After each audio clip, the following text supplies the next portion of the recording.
너무 궁금했어요. 사실은 어떤 사역을 하시는지. 제가 이렇게 봐도 지금은 눈으로 보면 이렇게 흘러요. 옛날에 이렇게 보면은 들어가서 입력이 됐는데 눈으로 보면서 흘러나가서 그런데 굉장히 애우려고 하는데, 제가 어제 어떤 분 우리 교회 오셔서 설교하시는데 이 설교를 하셨어요. 이 설교를 어떤 목사님이 이분이 여기서 배웠었나 보다 그런 생각이 딱 든 거예요. 어떤 목사님이 이 설교를 하셨어요. 그래서 그런데 저는 말도 잘할 줄 모르고 기도도 하라고 그러면 잘 못하고 참 부족한 게 너무 많아서. 그런데 제가 여기 오면서 너무 감사했어요. 어느 면에서인지 하나님이 반드시 저는 이렇게 기도하시는 분들이 좋아요. 여기 딱 오면서 방언 써있는데 방언에 대해서 말 잘 안 하잖아요. 그렇죠? 사랑, 부귀, 그 다음에 뭐예요? 성공, 이거에 대해서 많이 설교하잖아요. 그죠? 그리고 성령에 대해서 설교하면 제가 부교육자에 대해서 제재를 많이 받았어요. 그래서 제가 부교육자로 있으면서 저희 갖고 있는 그 능력을 많이 쏟구쳤어요. 왜? 질서가 있잖아요. 그러면서 담임 목사님의 그거를 따라가야 하기 때문에 제 거를 많이 놓쳤습니다. 새벽 기도에 불을 듣는다고 쫓겨나기도 하고요. 목사님보다 저를 많이 따른다고 해서 사모님으로 통해서 제가 쫓겨나기도 하고요. 부교육자 하면서 제가 한 3번 쫓겨났어요. 그런데 그럴 때마다 제가 울면서 터덜터덜 갈 때가 많았거든요. 그래서 지금 제가 다시 해박 걸려고 하니까 너무 힘들어요. 제가 이렇게 날마다 부흥성회를 하는 목적은 내 영성을 회복하기 위함이에요. 다른 분들은 왜 하세요? 뭐 때문에 하세요? 헌금 나누고 쪼개니까 물질로 하세요? 저한테 그런 질문을 많이 했어요. 그럴 때마다 저는 가슴이 많이 아팠거든요. 저의 목적은 딴 데 있거든요. 하나님이 아셔요. 우리 박장호 목사님이 저를 많이 파악하셔서 잘 알고 계실 거예요. 물론 개척교회 하다 보니까 물질로 어려울 때도 많죠. 그런데 그때 하나님이 역사를 많이 했어요. 아까 코로나에 역사가 많이 일어났다고 그랬잖아요. 과일 드시면서 말씀한다고 하는데 저는 여기 오는 목적이 이 기계가 목적이었거든요. 그러니까 아무것도 안 보인 거야. 내가 어떻게 하면 이 기계를 우리 교회에다가 갖다 놓고 이런 스피커를 좀 갖다 놓고 정말 열정적으로 기도하고 예배하고 찬양하고 이렇게 약간은 이런 목표밖에 없었기 때문에. 그런데 제가 지금의 우리 교회를 아무 준비 없이 계획 없이 느닷없이 설립하게 됐거든요. 제가 작년에 하나님이 저에게 보여주는 게 있었어요. 그런데 하나님이 중간에 나를 데려갈 것 같다는 느낌이 있었거든요. 그래서 저는 이 땅에 머물고 싶은 생각이 별로 없어요. 그래서 데려갈 것 같으니까 나는 너무 속으로는 너무 감사했거든요. 그런데 12월이 되는데도 하나님이 아무런 미동이 없는 거예요. 그런데 덜컥 제가 어느 기도원에 가서 강사로 갔다가 바들바들 떨고 나를 꼴딱 세가지고 감기 몸살이 온 거예요. 그러니까 그게 코로나 확진으로 온 거예요. 그래서 제가 이제 입원을 하게 됐거든요. 근데 왜 그러냐면 우리 남편이 지금처럼 이렇게 나를 가만히 내버려 두지를 않아요. 그러니까 나는 어디를 가서 다른 교회 가서 나는 쉬고 오는 거예요. 부흥 강사로 가면 남들은 빨리 집에 가고 싶다고 하잖아요. 나는 거기 가면 쉬고 오는 거예요. 그래서 휴식을 취하고 우리 교회에 와서 이제 다시 이렇게 하는데 그때도 제가 이제 집에서 자가격리가 떨어졌는데 저는 집에 있으려고 그랬거든요. 우리 남편이 얼마나 닥달을 하는지 몰라요. 그러면서 우리 남편이 자기 방, 우리 애들 방 놔두고 내 방 놔두고 자기 방에 창문을 활짝 열고 한겨울에 런닝하고 속옷바람이 자는 거예요. 그러면 감이 걸리죠. 나로 인해서 코로나 걸렸다 이렇게 하려고 문을 활짝 열어놓고 잔 거예요. 여지없이 다음날 감기가 걸렸잖아요. 그러니까 그게 저한테 이제 공격으로 오는 거죠. 그래서 저를 너무 이제 막 공격을 하니까 보건소에다 저 빨리 데려가세요. 입원을 안 시켜주는 거예요. 그러면서 저희 그 대문 앞에서 저를 1시간 동안 권면을 하는 거예요. 코로나는 약이 없습니다. 치료하는 곳이 없습니다. 자기 의지로 나아야 됩니다. 그러니 입원하지 마십시오. 이렇게 나도 걸렸는데 자기의 체력과 의지로 고쳤대요. 그래서 퇴원해서 거기에서 다시 근무를 한다는 거예요. 그래가지고 제가 이제 어찌어찌 해서 구급차를 5대를 갈아타고 다음날 1시에 경찰병원에 입원하게 된 거예요. 우리 남편이 입원하게 되니까 다시 전화해서 빨리 나오게끔 만드는 거예요. 근데 나는 거기 병원에 가니까 너무 좋은 거죠. 그래서 마음대로 독실에 들어간 거예요. 독방에 1인실로 가서 무균실에 들어가 있으니까 마음대로 찬양해도 되고 카메라가 딱 장착이 돼 있어요. 그래갖고 내가 무슨 말을 하는지 어떤 행동을 하는지 내가 움직이거나 이러면 이 컴퓨터에서 다 뜨는 거예요. 그래서 내가 언성이 조금만 높아지면 무슨 일이 있나요? 하고 와요.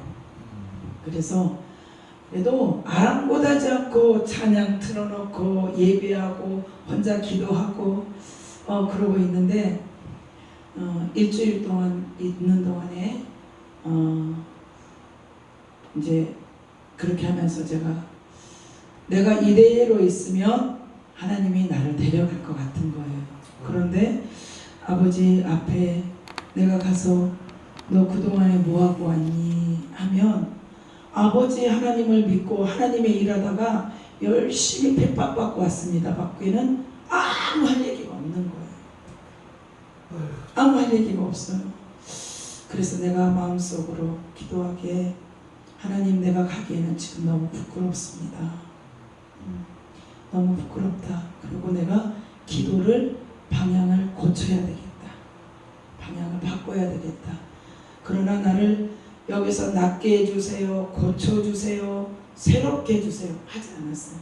그거는 아버지의 뜻에 맡기고 저는 비상이 떴어요. 제가 여기까지 청색증이 왔어요. 저는 몰랐거든요. 근데 산소가 포화도가 낮아져서 70%로 떨어진 거예요. 비상이 걸린 거예요. 당신은 경찰병원은 최후에 그게 없대요. 삽입할 수 있는 게 없다는 거예요. 그래서 이제 그냥 죽는 거예요. 거기에서. 그러면서 간호사가 와서 장례식도 없습니다. 여기는 2시간 만에 가서 화장합니다. 그렇게 저한테 얘기하는데 저는 두렵지 않았었거든요. 사실. 아 그래요? 아 그렇군요. 그냥 그런 말 하거든요. 그런데 제가 그러고 있다가 방향을 바꿨다고 그랬잖아요. 그러고서 제가 딱 한 가지 기도했어요. 하나님, 당신이 나를 정말 목사로 세웠다고 하면 증거를 보여주십시오. 내가 이곳에 나갔을 때 하나님 교회를 예비해 놓으세요. 첫 번에 하나님이 나에게 했던 것처럼 그때처럼 나에게 다시 한번 해주십시오. 제가 첫 번에 어떻게 했냐면요. 제가 사회복지를 겸해서 목회를 했거든요.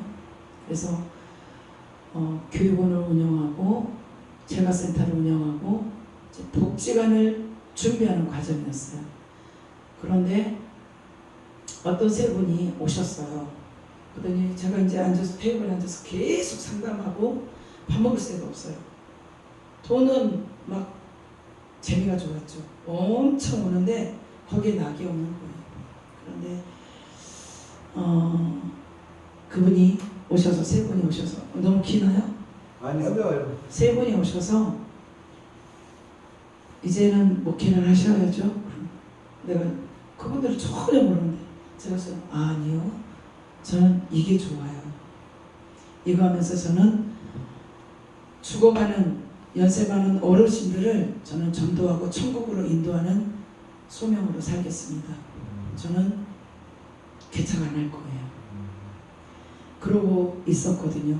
그런데 그 다음날 다시 왔어요. 아침에 일찍 그 세 분이 교회가 하나 있는데 가서 봅시다. 아니요, 저는 안 한다니까요. 그러면 교회만 보고 옵시다. 아니요, 오셨으니까 점심 드시고 가세요. 점심 식사 대접해 드리고 이제 가세요. 그랬더니 퇴근할 때 기다리겠다는 거예요. 소파에 딱 앉아서 저 퇴근할 때 기다려. 그러면은 그래 이렇게 기다려 주시는데 보고만 오자. 그리고 갔어요. 갔더니 지금 지하는 지하가 아니에요. 엄청난 깊은 지하 50평짜리가 있는 거예요. 근데 그 목사님이 이걸 하시다가 병이 나셔서 더 이상 할 수 없어서 그대로 놔두고 가신 거예요. 그러니까 이대로 가서 하십시오. 자기네들이 계약서 다 써주고 이제는 목사님 여기 와서 하십시오. 이렇게 된 거예요. 그래가지고 얼떨결에 제가 그 작정기도 했다고 그랬잖아요. 우리 남편이 한 달 나갔다 200% 보태줄게. 이러고서 준비가 다 됐다고 그랬잖아요. 그러고 있는데 저는 아니에요. 저는 이걸로 목회를 하겠습니다. 그렇게 하고 제가 이제 복지관을 포천에 제가 좀 큰 건물을 보고 있었어요. 500평짜리 그거를 보고 있었는데 제가 무리를 한 거죠. 무리를 해서 하고 있는데 제가 갈등을 하고 있었던 거예요. 돈이 많이 들어가니까 시설비가 어마어마하게 들어갔거든요. 그러니까 갈등을 하고 있는 찰나였는데 그분들이 오신 거였어요. 그래서 그냥 진행을 했던 게 제가 이제 개척을 하게 된 거거든요. 그래서 하나님, 그리고 그분들은 누군지도 모르고 지금도 얼굴도 생각 안 나요. 그리고 단지 딱 하나, 동서울대학교 총장님과 아는 사이다. 그거 외에는 아무것도 몰라요. 아무리 내가 기억해서 더듬어서 얼굴을 떠올리라고 해도 생각이 안 나요. 그리고 그분은 아직까지 그 세 분은 지금까지 만나본 적이 없어요. 그래서 이번에도 제가 하나님 그렇게 해주십시오. 그러면 하나님의 뜻인 줄 알겠습니다. 그러고 있었는데 제가 이제 퇴원하고 나왔잖아요. 어떤 목사님이 교회가 불나버린 거예요. 가서 보니까 완전히 전소야. 3층, 4층에 다 타버려서 찾을 게 한 개도 없는 거야. 다 새카맣게 타버렸어. 새카맣게.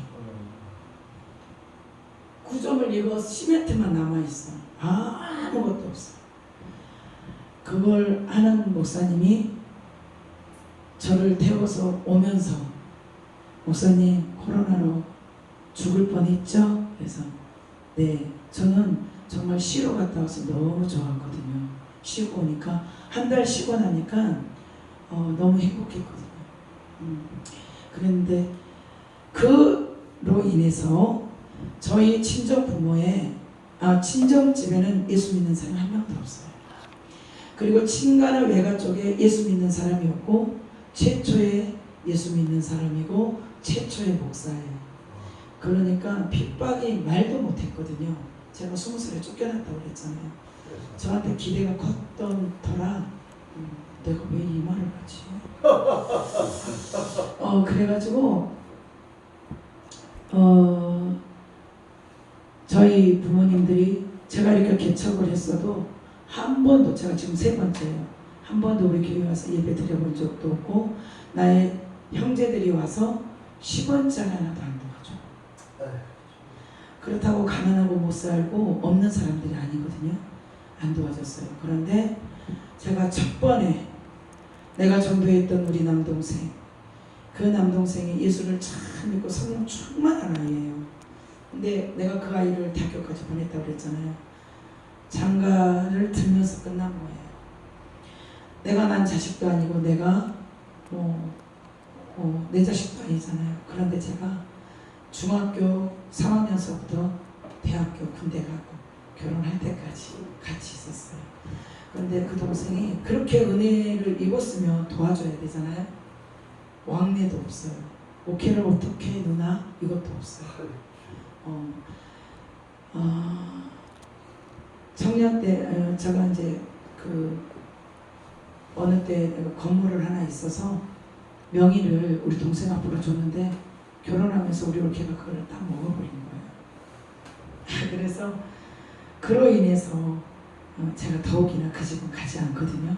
그런데 이 남동생한테 야 누구야 내가 이제 그때는 제가 말이 안 나고 산소호흡기를 계속 끼고 있고 산소 포화도가 너무 낮으니까 청색증이 여기까지 왔어요. 다 죽어갔거든요. 그래서 이미 저는 준비를 해야 된다고 했었거든요. 그래서 제가 이제 딱 한 가지 하나님이 작년 여름에 보여줬던 거를 제가 이제 전한 거예요. 내가 짧은 인생에 남은 거는 예수 믿는 것밖에 없다. 너 예수 잘 믿어. 우리 엄마한테 전화했는데 이제 목소리로 내가 다 알잖아요. 목소리가 음색을 들으면 이 사람의 생명이 얼마만큼 남았다는 거 알잖아요. 엄마 예수 믿어. 그리고 엄마 예수 믿고 그리고 우리 동생들한테 다 전화해서 예수 믿어라 하고 저는 뭐 유언인 거나 다름없잖아요. 그렇게 하고 있었는데 정말 하나님이 거기서 연합해서 하나님이 작정하시고 일을 하신 거예요. 예수를 안 믿는 우리 엄마가 밤새도록 딸을 위해서 철야를 하신 거예요. 그런데 아침에 평안해진 걸 느꼈대요. 그러면서 이제는 산다 라는 음성을 들은 거예요. 그리고서 아침에 일찍이 전화가 온 거예요. 그런데 제가 아침 7시에 회복이 됐거든요. 청색증이 딱 하고 포화도가 90으로 되고 올라왔어요. 그래서 산소를 이제 줄입시다. 여기서 줄여갔은 상태였거든요. 그러면서 하나님이 작업을 해간 거예요. 그런데 우리 형제들이 하나가 돼서 저를 위해서 기도하게 된 거죠. 예수를 안 믿는 저희 동생들이 7남매 중에 제가 맞이해요. 우리 동생들이 연합해서 저를 위해서 기도한 거예요. 그래서 그들이 하나님을 인정하는 자리에 오게 됐어요. 그리고 나왔더니 우리 남편이 180도 변한 거예요. 나를 그렇게 목회하지 말라고, 그렇게 나랑 이제는 노후를 즐기자고 했던 사람이 180도 변한 거예요. 그래서 지금은 아까 말씀하신 것처럼 한 분이 일당만이 됐어요. 집회할 때마다 이불 다 세탁해서 건조시켜서 목사님들 오시면 주무시도록 이불 다 이부자리 준비해주고 커튼 다 빨아서 건조시켜서 다시 새로 걸어놓고 청소 깨끗이 해놓고 저를 손을 대지 않도록 그렇게 변했습니다. 저는 우리 남편을 아시는 분은 개가 천선한 거예요. 저희 남편이 장교로 있을 때 머리에 넥타이 두르고 콧구멍에 휴지 꽂고 메리아스 바람으로 운전병이 태워서 왔어요. 그래서 소파에서 널브러져서 자는 거예요. 그런 사람이었는데 예수님을 만난 사람이었거든요. 그런데 정말 날아가는 새도 떨어뜨리는 그런 지위에 있다 보니까 이게 이제 하나님이 뒷전이 된 거죠. 그래서 정말 종잡을 수 없이 제가 강대상에도 못 올라가요. 소강대상 앞에서 방석에도 못 앉아요. 제가 우리 남편을 위해서 기도하는데 똥 마려운 강아지 아시죠? 돌면서 아버지 하나님 앞에 밤새도록 전하는 거. 밤새도록. 그래서 우리 남편이 여기까지 왔거든요. 그런데 제가 코로나로 일했을 때 작년에 저에게 보여준 게 내를 빨리 하나님이 생명을 취하면서 우리 가족을 구원할 것을 저한테 보여줬거든요. 그래서 저는 준비하고 있었어요. 사실은 준비하고 있었어요. 그래서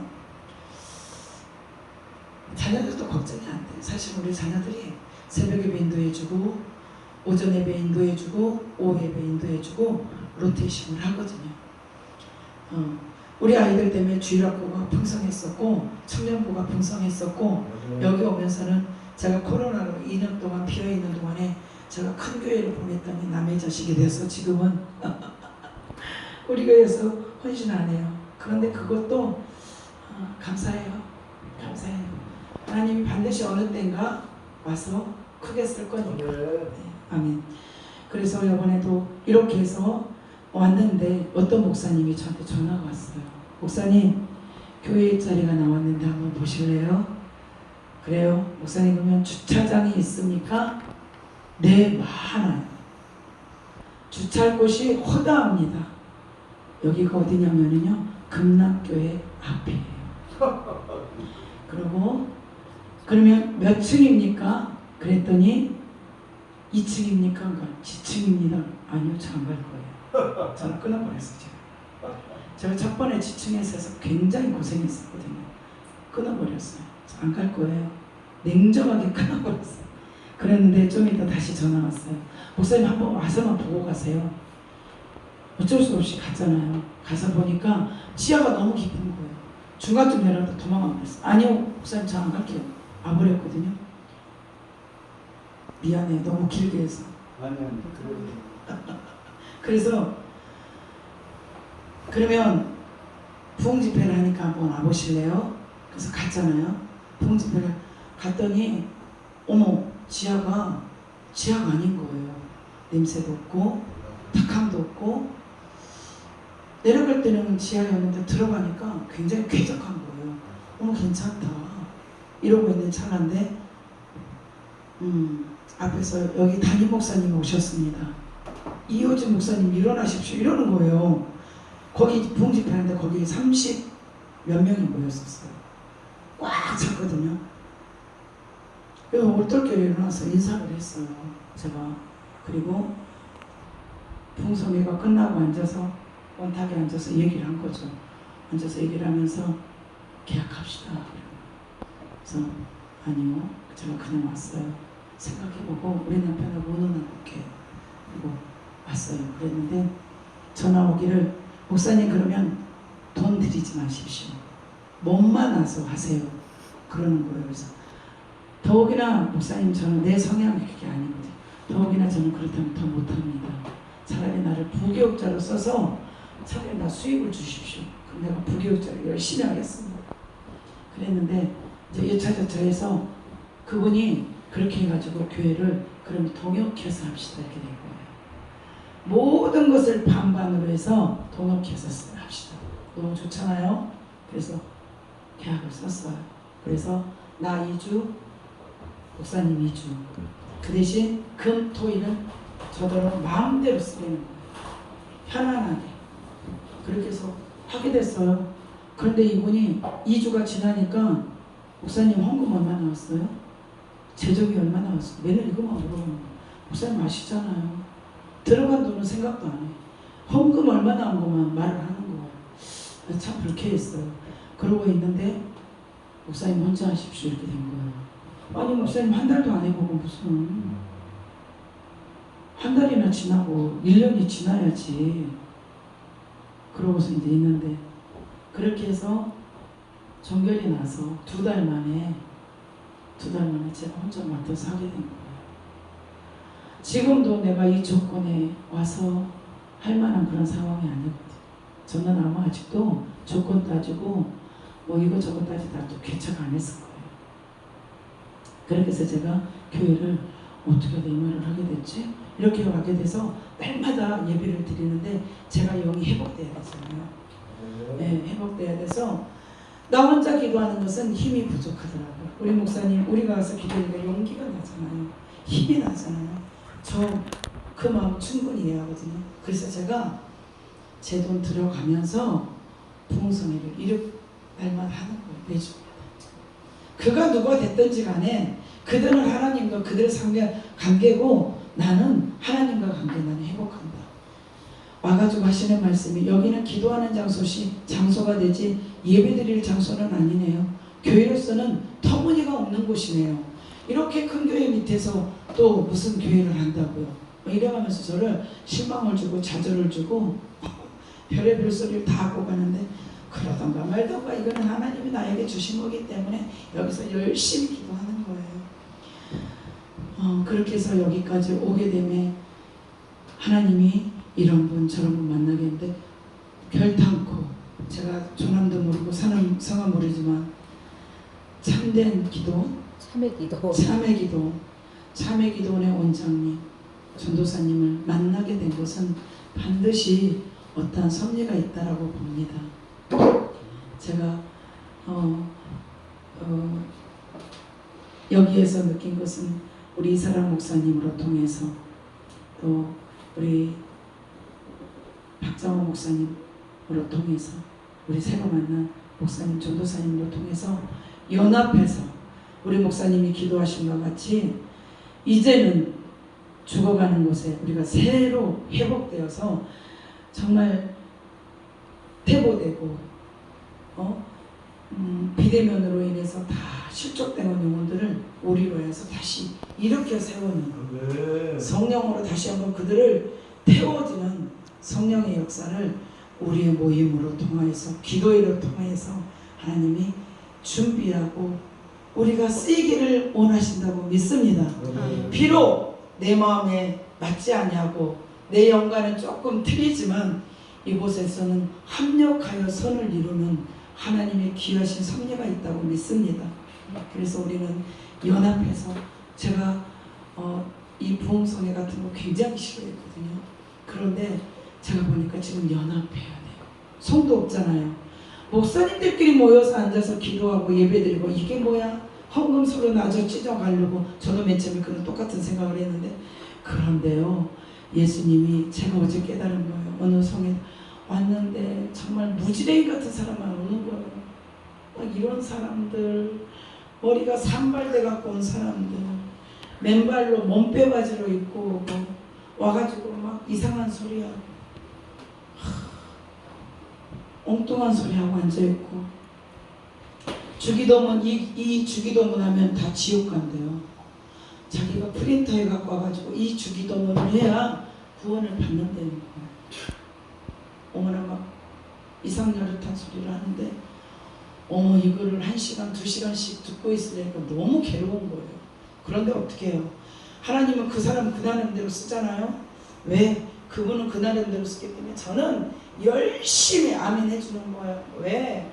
하나님이 그 사람 나름대로 쓰기 때문에 우리는 그렇게 연합하고 그분은 또 가서 그 위에 가서 쓰시잖아요. 하나님이 어땠어요? 불러서 다 부르다 보니까 시집가고 장가가고 노는 사슴으로 다 떠났잖아요. 그러니까 종을 시켜서 사거리에 나가서 지나가는 모든 사람을 강권해서 끌고 와서 앉혀놓으라고 그랬잖아요.